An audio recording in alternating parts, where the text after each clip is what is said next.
Get ready, because here's your host, Tyson Mutrix.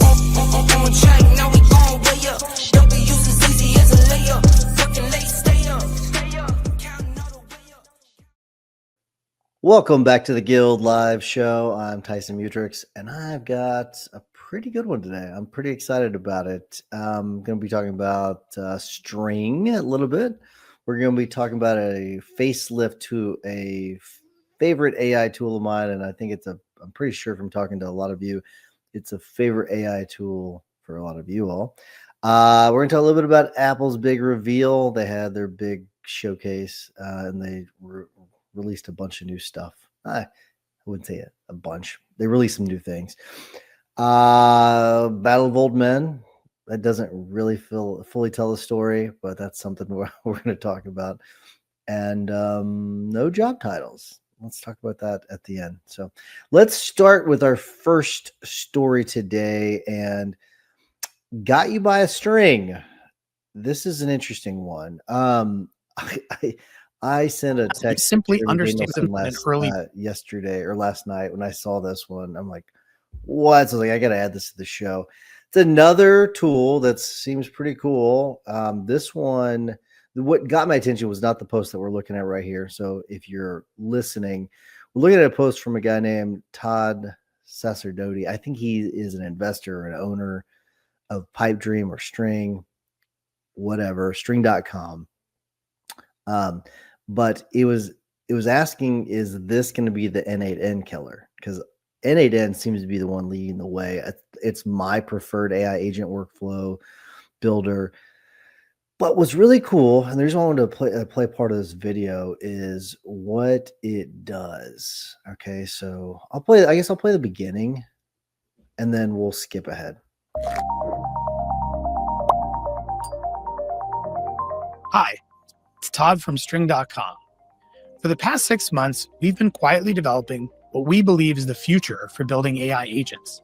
And we're very excited today to launch String in an early preview release. String is the first text-to-agent platform for building AI agents that can execute tasks, run deterministic automations, or act with true agentic autonomy.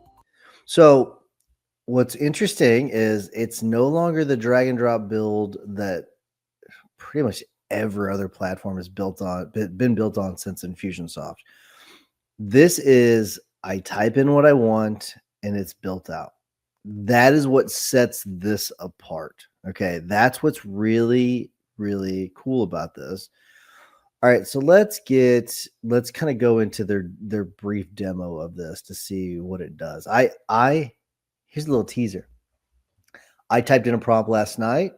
I put my laptop aside and I left it. I don't know what it's built. So we're gonna check that out in a second. So we're gonna see if it did anything.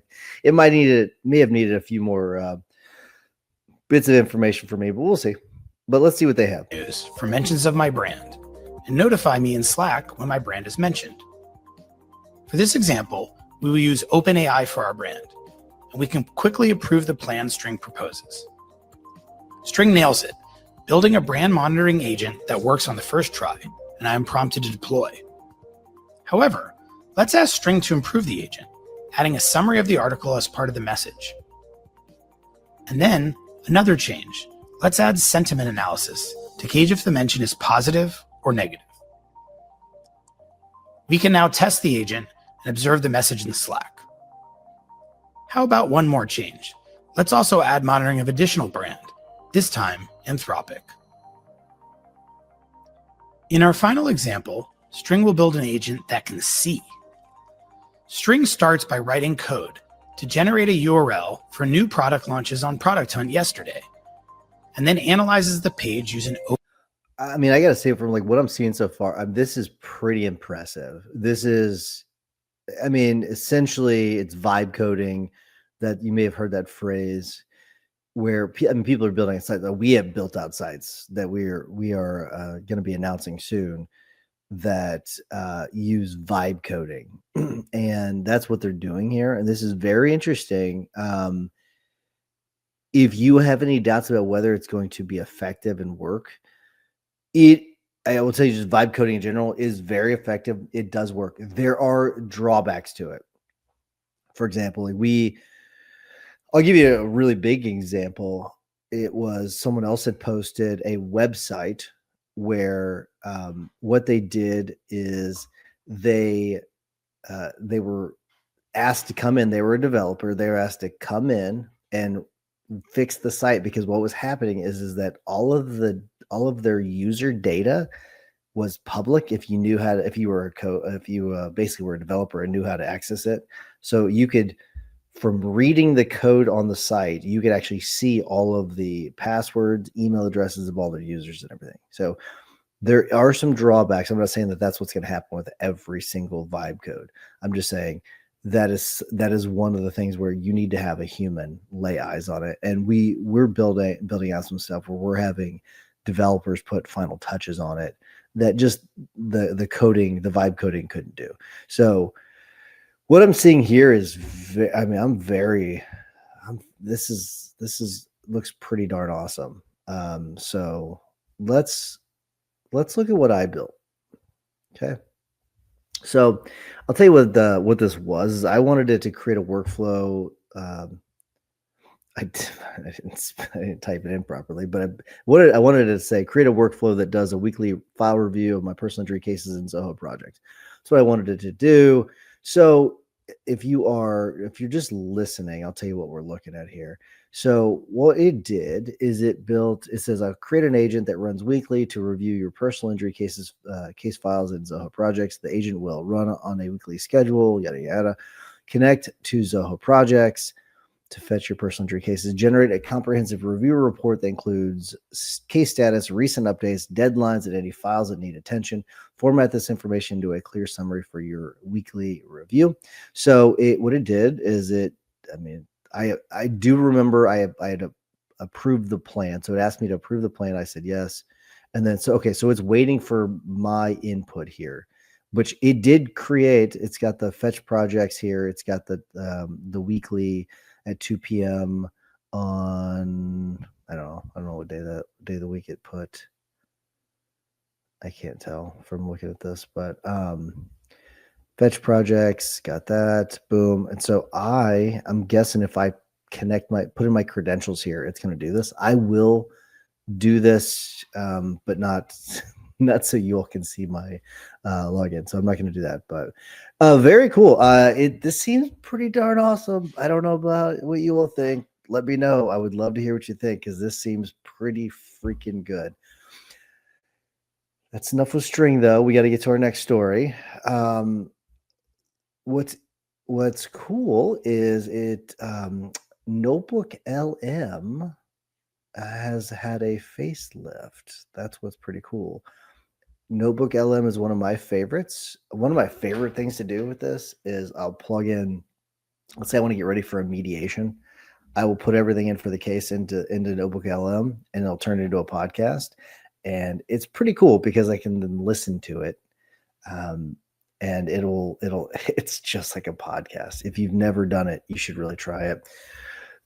I'm going to kind of touch on some things that are in the article.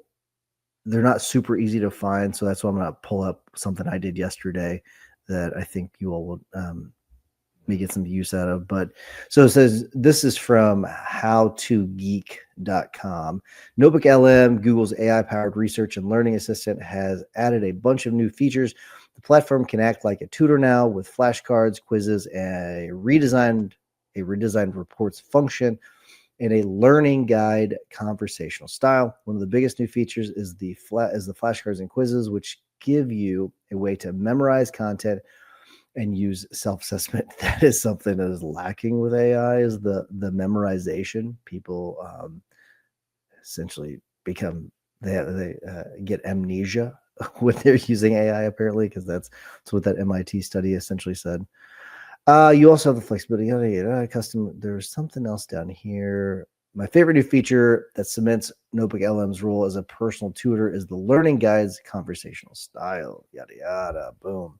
Okay, so what we're going to do is we're going to take a look at something that I built. And this is, so I put in some jiu-jitsu stuff that so this is just all the dates for competitions and stuff.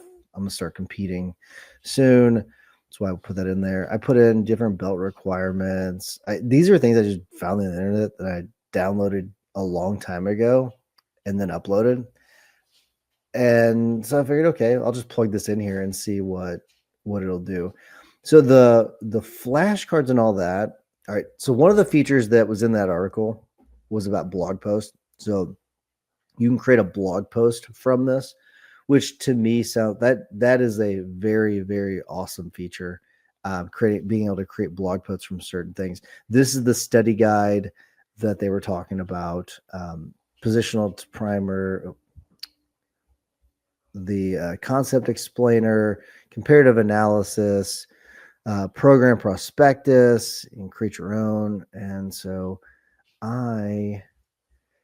one thing that I was having problems finding was the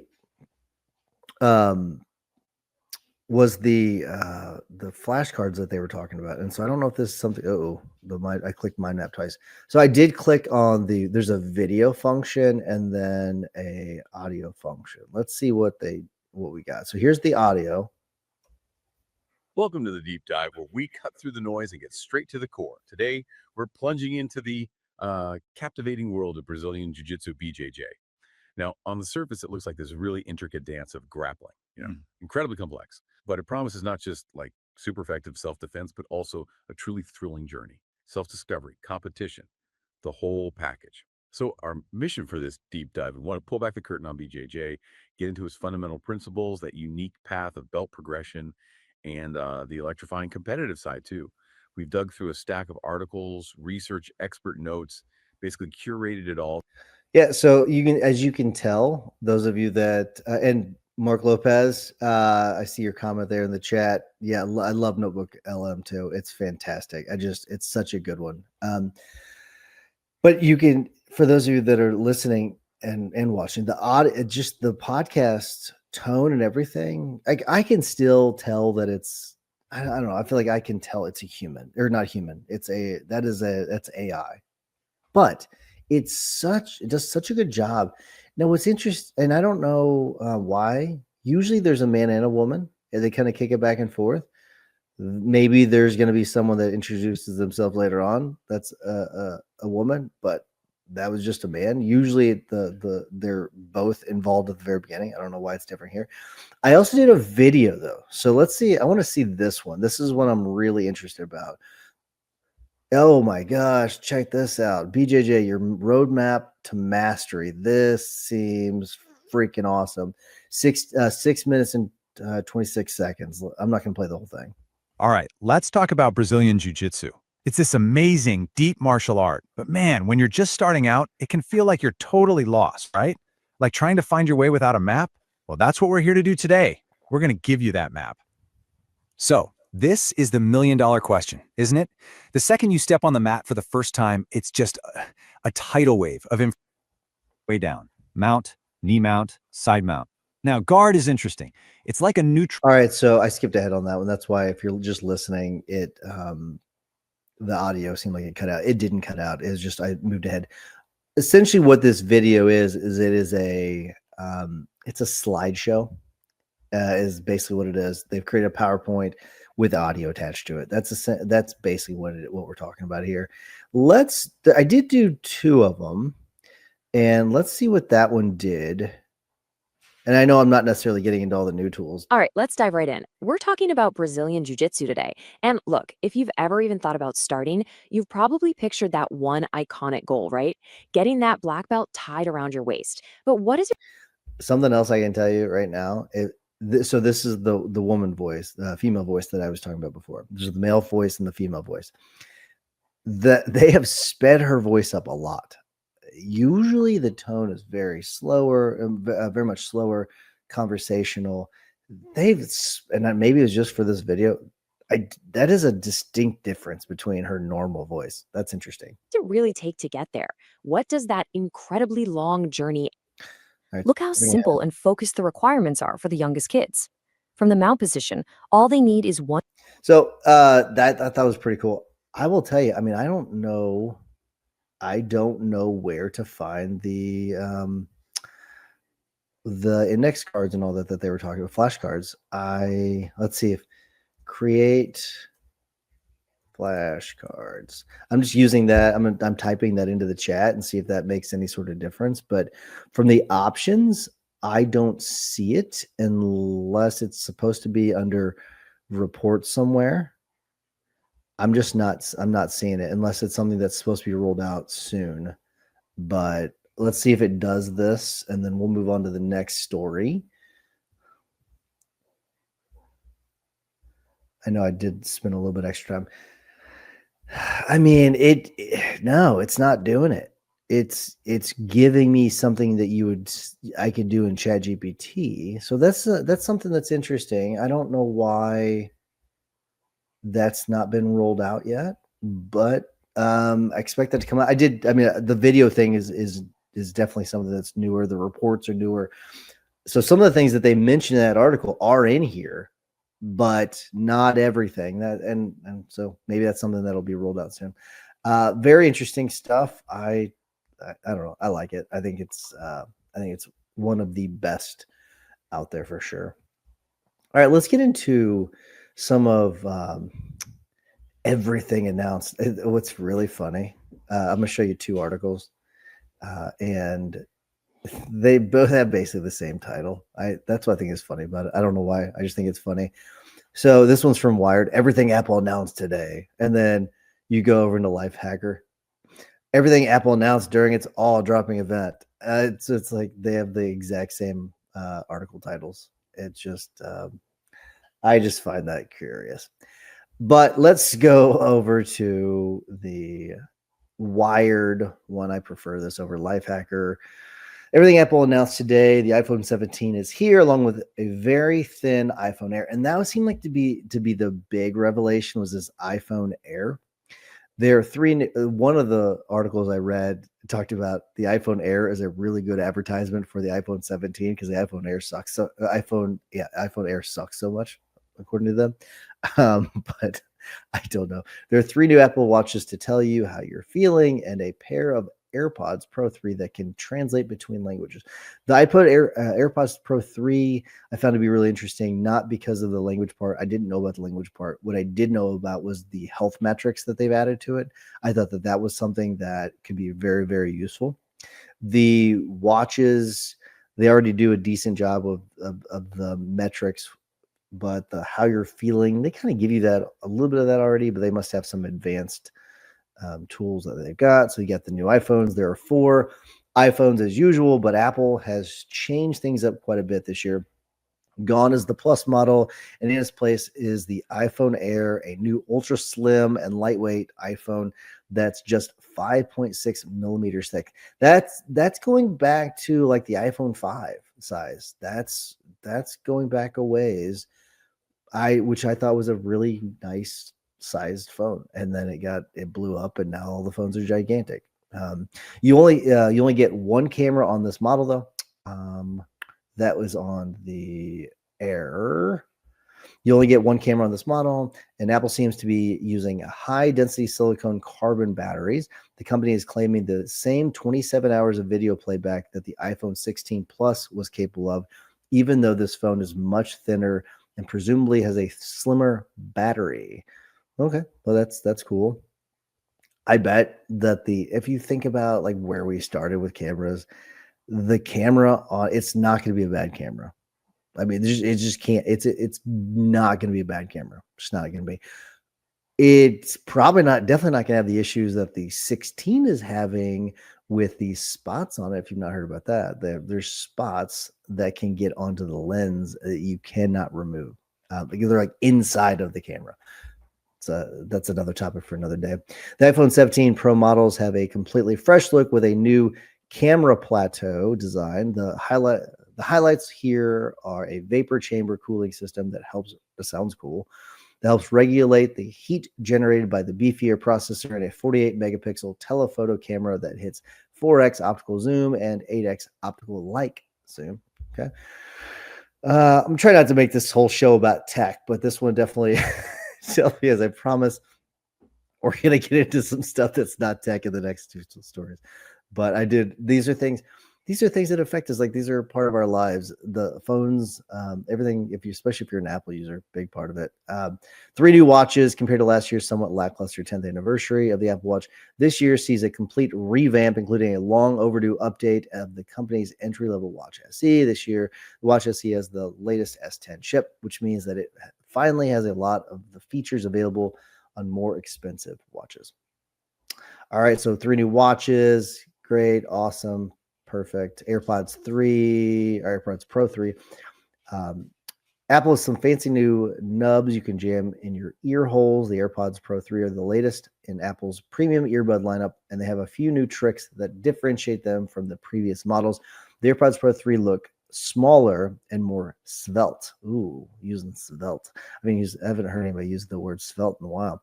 They have shorter stems that Apple says helps them fit even better in different ear shapes, and an expanded selection of 5 ear tips to help them block out more sound and make them more comfortable. Okay, better bass response, cancellation. Okay, makes their sweat and water resistant. So also offer dedicated workout lessons, which can be triggered on the buds themselves. Oh, that's kind of cool. They can also this is the features I was talking about. They can sense your heart rate. We haven't seen those in headphones in a few years, it says, and makes these great for pairing with an iPhone at the gym. The new AirPods Pro 3 sell for $249 and will be available on September 19th. I thought that this would have been more expensive. That's not, I think that's the same price as what the AirPods Pro 2 were, because I had to buy some new ones. Somehow mine made it their way to the dump.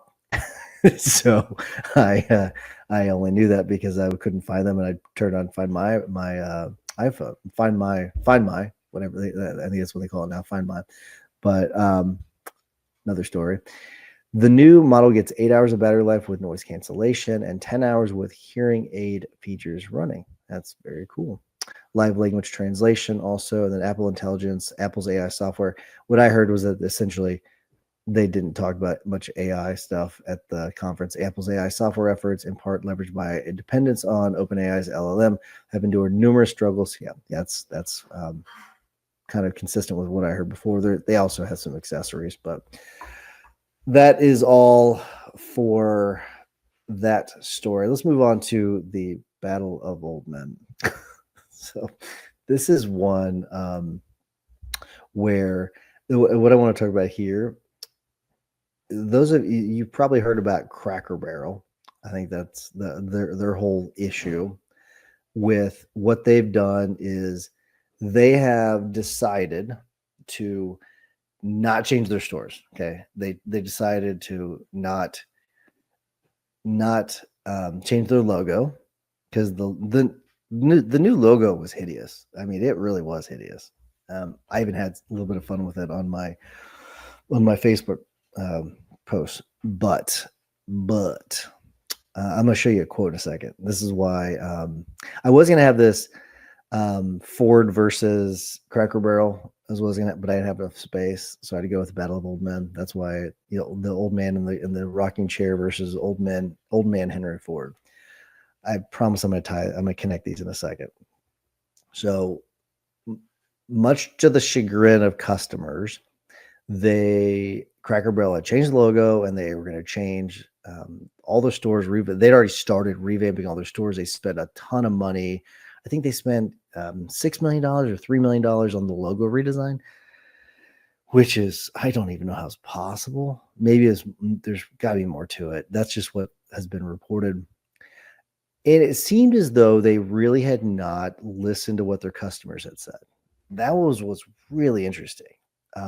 They had ignored anything that their customers would want. And this is what I'm struggling with. There's this quote from Henry Ford, and it is, if I had asked people what they wanted, they would have said faster horses. And that is something, that's where I struggle with this a bit, because I think that Cracker Barrel totally screwed up. I think they totally screwed up, because it didn't even seem like they changed the menu. it seemed as though what they had done was they had tried to replicate what First Watch was doing without changing the menu. And I thought that was really bizarre because you had this customer base that, and maybe this is just a matter of not understanding your customers. And maybe that's how I can justify this, because I do agree. And I mean, also compared to something that frustrated me with a case management system that we had been working with. But part of this is just understanding the customer base and not understanding the customer base. Because with Henry Ford, maybe he just understood what farmers needed and what people needed, and it could be that. It could be as simple as that. But I remember dealing with a company where it was really annoying to me. It was for case management system where I could not link a file because I was not a fan of TrialWorks. But one feature that they had was really good. I could be in my Gmail and I could link to a file because they had a widget or whatever you want to call it, a plugin, something that I could easily just link to a file, just click a couple buttons, type in the name, and boom, it was attached to it. And boom, send and it was automatically in the file. Now it seems what these project management platforms have gone to is there's a dedicated email for each file. And that is just annoying to me because there's no plugin, nothing where I type in. I did create a workaround. I'll tell you what the workaround is in a second, but it was really annoying because I've got to go open the project. I've got to copy that link, put it as a CC in my email, and then send it. Really annoying. I'll give you the quick and dirty hack on this. Whenever you create a project in whatever manner you create it, have it automatically create a Zap where it automatically will in Google Contacts create that contact for that file. That way you can start typing the client's name and that email will pop up. That's my hack for that. It actually works it's pretty effective. But I shouldn't have to freaking build out a hack like that. And that's just, so that was a company not understanding, and it's really an industry problem. It's not a company problem where they don't understand the way we work. When it comes to the thing with Henry Ford, and if I'd asked people what they wanted, they would have said faster horses. The moral of the story with that part of it is that I think sometimes you have to do things because, and this is where you have to deeply understand your clients and what they need. Not necessarily what they want, what they need to design your workflows in a way, or to create your services in a way that best serves them, because they don't always know what's best. Let's contrast that with Cracker Barrel. With Cracker Barrel, they did not understand what their customers needed. They didn't. They thought that their customer base was the First Watch customer base. They're not. It's a completely different customer base. And so that's how they missed the mark on that. But let's get on to the final story. And this is about no job titles. This is another one where I had to really, it took me back, and it's from someone that most of you know. It's from Robert Herjavec. I hope I say his name right, from Shark Tank. And he posted something where in a business with billion-dollar potential, you won't get far if you insist on sticking to one role. And then he has a screenshot in it. In my company, we don't print anyone's job title on their business cards, and we never have. We do this because it is anyone's job to do whatever it takes. That's not a corny pat statement of belief. It's an essential part of our culture. And here's what I really like about this is the people that we really like in our firm is the people that just figure it the frick out, the ones that can figure it out. And they know that, we're all in this together. We're all working together. They don't take the position of, oh, that's not my job. And that is something where we definitely push back. But does that come up sometimes? Yes. Sometimes we have to deal with that. But generally, everyone does get that we're all in this together. They're all willing to chip in. They're all willing to roll up their sleeves. And that does fly in the face a bit of where we do talk a lot about, everyone's got a role, everyone knows they need to be doing their job and staying in their lane, and I'm even guilty of saying that sometimes too, where stay in your lane. But a big part of this is that everyone has to be willing to chip in and help out. And if you can find those people in your firm, and you want to hire as many of those people as possible, because you can train them to get the skills. You can give them the skills by doing training. It's that thing I don't think you can teach. The whole, we're in this together, we're all chipping in, we're all rolling up our sleeves. That's something that's deeply ingrained in them. And if you can find a way to find those people, hire them every single day of the week and pay them a lot of money. That's just my 2 cents. But all right, that is all I have today. I went a little long. My apologies. Mark Lopez, I will get to your comment. I took my iPhone health info into the doctor for my actual physical. Wow. ChatGPT interpretations, super cool and insightful. Yeah, I've done something very similar. I know Jeremy Danielson's has done something very similar as well. It's very, very helpful. I've not heard of someone taking it to the doctor. I do wonder how the doctor received that. That's you have to tell me about that, because that's pretty funny. That's pretty awesome. But that's all we have this week. Hopefully you got something from it. Have a wonderful week, everybody. We will see you. Bye.